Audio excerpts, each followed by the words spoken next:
Takže ahoj, vítejte u tohohle videa.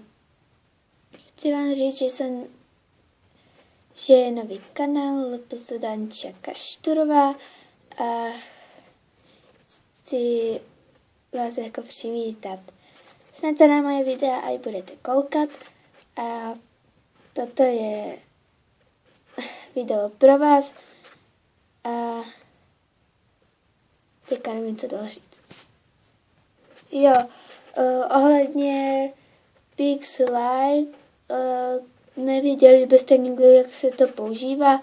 Já totiž video Pix Live mám a nevím, jak se to používá. Takže prosím vás, napište mi někdo, jak se to asi používá. Děkuju. Tak tohle aj bylo asi všechno, tak ahoj. No, jo, ahoj.